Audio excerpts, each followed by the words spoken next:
Koster's order, drivers in Bali must have DK plates and Bali ID card. Yes, this is maybe the conclusion of the controversy and the protest about online drivers versus, I don't know, what would you say, traditional drivers. So let's see what happens there. And this one is interesting. Climbers are prohibited from bringing wet wipes to climb Rinjani. Wet wipes, I would never have thought of that, but good idea. Stay tuned for details on these and other stories.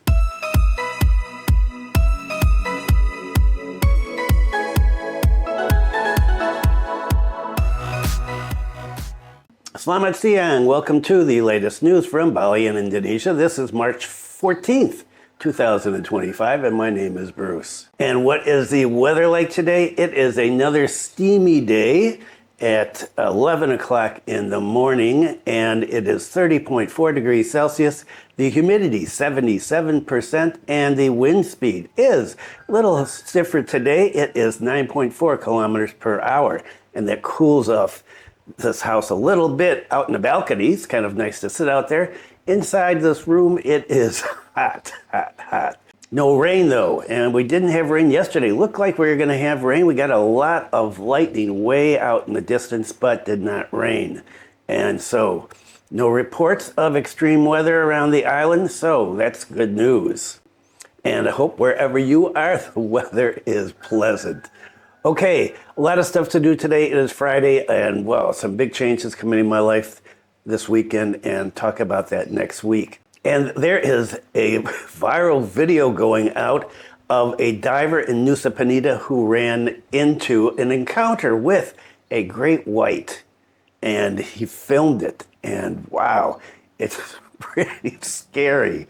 I'm going to put a link if I can find it down below. It's well worth looking. It's very short, and wow. The guy wasn't eating. The great white took a look at him and then left. And maybe he wasn't hungry. Okay, let's get going. Koster's order, drivers in Bali must have DK plates. Bali Governor Wayan Koster gave an affirmation regarding the polemic of drivers operating on the island of the gods. Governor Koster confirmed that he will create a regional regulation, Perda, from Pergub Number 40 of 2019 concerning application-based special rental transportation services in Bali Province. Koster said on Wednesday that the implementation of transportation with DK plates and drivers with Bali ID cards would be made into a regional regulation first. Make a regulation first so that local Balinese are protected. This means local Balinese, whoever has an ID card in Bali. Now that's an interesting way to define who a Balinese is, whoever has an ID card in Bali. I guess that's referring to people who are from another island and come over here and move here, and that they're going to have to get a Bali ID card if they want to drive on the island. And this has been a controversial issue, and I'm not sure if it's finished yet, if somebody is going to challenge this. According to some sources, this is also required on other islands. If you're going to work there, you need to have an ID for the island where you're living. And if I remember right, when we moved to Sumbawa, my wife changed her ID card from Bali to Sumbawa. But, well, we'll see if there's going to be a challenge to this. Meanwhile, the head of Bali Provincial Transportation Agency, Samsi Gunarta, said that he was still studying the implementation of the Bali KTP domicile for drivers. We are currently studying what the regulations are, but clearly the population regulations are not like before, where people had to transfer their population when they moved. So whether we like it or not, we have to follow what's there first. Okay, so doesn't seem to be quite settled yet. For vehicles, there is also a law that states that if a vehicle is continuously used in Bali for 3 months or in any other area, registration in that area is required. Bali regional regulation also states that this is a clear rule, and Samsi asks that there be no need to debate it. If the ID card has to be Balinese, we are currently studying the ID card mechanism and what the impacts are, but it's not settled yet. I haven't heard of it in other areas. It seems that almost all ID cards for transfers are clear, so those who move must have the same ID card. So, is this concluded? Well, I don't know. It doesn't seem to be quite concluded yet, this issue with the ID card. And if anybody's got any documentation on this, I would be happy to see it. But as you know, lots of protests have been going on about this, and so Well, even though the governor says this is settled, it seems to be not quite settled yet. And what about the Rinjani climbing? Climbers are prohibited from bringing wet wipes to climb Rinjani. You know, wet wipes, these are wet wipes. We have them. We have babies, and we use wet wipes with the babies. Mount Rinjani National Park has banned climbers from bringing wet wipes on their climb starting on April 3rd, 2025. The ban is part of the implementation of the Zero Waste program on Mount Rinjani. Good. Head of the Rinjani Center, Yarman, said that in addition to being prohibited from bringing wet tissues, climbers of Mount Rinjani are prohibited from bringing plastic food and plastic drink bottles starting this year. If anybody is caught, we will sanction them, he said. They could be threatened with blacklisting and so on. Yarman said that for drinking water containers, climbers must use tumblers, more tumblers, while on Mount Rinjani. As for food, they must use containers. Why can't wet tissues be taken to Rinjani?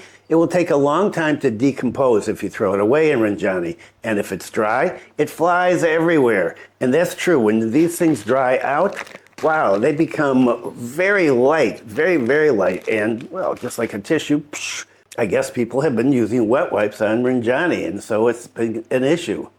Yarman emphasized that the implementation of zero waste and several prohibitions on climbers had been socialized to trekking organizers, porters, guides, and business actors in the Mount Rinjani area. We have also prepared an SOP regarding the ban on bringing plastic, he said. According to him, before Rinjani officially opens next month, all officers continue to make efforts to repair the path and clean up the climbing paths, right? Rinjani's been closed for a while. This is to ensure the comfort of climbers. So, some good news for keeping Rinjani cleaner. And we have two major holidays coming up, Nyepi and Eid, and they're very close together. So, next story is about that. Nyepi and Eid holidays are close together. Travelers are advised to cross early at the port. This is for people coming over on the ferries, because Mudik, when people come home for Eid, one of the biggest movements of people on the earth, well, traffic is amazing. Nyepi this year falls on March 29th and is close to Eid, which is going to be March 31st. Therefore, travelers are expected to leave early because during Nyepi, the roads in Bali will be closed. In order not to get stuck on the road, Bali Transportation Agency head Pak Samsi, talked about before, reminded travelers to note that there will be a Nyepi celebration on March 29th. What is clear is that all preparations for homecoming and Nyepi have been coordinated. So if people don't leave late, they won't get left behind. But if they leave late, they may not be able to get through. It's predicted that the peak of homecoming will be on March 28th, a few days before Eid and the day before Nyepi. The transportation agency and the police will prepare with a cross-sector coordination meeting. Everything will be taken into account, and that includes the worst-case scenario where homecoming travelers are still on the road in Bali when Nyepi begins. That could be a big problem. So the Department of Transportation, police, and other sectors are preparing buffer areas around the port and in Jimbrana. Samsi appealed for homecoming to be prepared well in advance. So he said, make sure that you're planning this because you don't want to be here on the 29th, traveling on the 29th. Regarding the vehicle queue at the port, well, that's going to be stopped when Nyepi starts. However, the Bali Transportation Agency will see what the situation is on the ground in terms of what restrictions are going to be made. Pak Samsi said, we are mapping out what is clear. Do not ride two wheels. It is dangerous. If possible, go home together by bus. It is safer. So there are a couple of issues here. One is people have to prepare so that they're not stopped at the port and they're going to have to wait there for a whole day because they can't get through. That could be a major mess. Or that they get over here and they're allowed to come in and then it takes them too long to get somewhere and Nyepi starts. And so how is that going to work? Well, they said they're going to see what happens on the ground. And so are there going to be any problems here? I can imagine that there could be. We'll see what the restrictions are when it actually happens. And then the other issue is motorbikes, because there are deaths every year. Last year's deaths were lower than usual, but car accidents, people tired. You got 4 or 5 people on a motorbike and they run into things. It It is just a mess. It's a dangerous time to travel. And so if you are here in Bali, I wouldn't go anywhere around that time, the 28th. Stay at home because it's liable to be a zoo out on the road. And here is another infrastructure segment.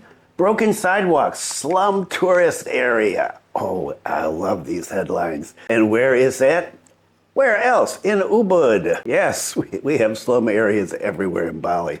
The sidewalk on Jalan Raya Kedewatan in Ubud is badly damaged. This condition makes the tourist area of Ubud become a slum. The damage of the sidewalk was observed in front of the elementary school 3, Kedewatan, and its surroundings. The length of the damaged sidewalk is about 10 meters in front of the school and about 3 meters north of Papito in Kedewatan. I didn't know there was a Papito in Kedewatan. I have a friend who lives over there. Bali DPRD member Made Warsa has reported the sidewalk damage to the head of Bali PUPR office to speed up the repair of the sidewalk. The government is expected to immediately repair the sidewalk damage to maintain the safety and comfort of the public and tourists.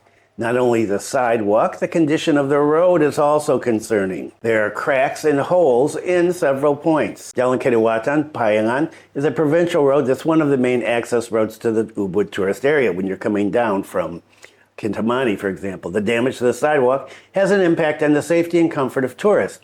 Raiwarsa said that the road is the province's domain. As a member of the Bali DPRD, I've communicated directly with the head of the Bali PUPR office.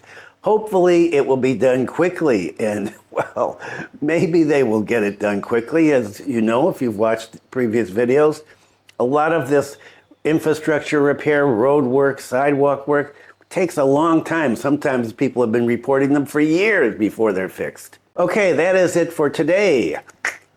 It's Friday.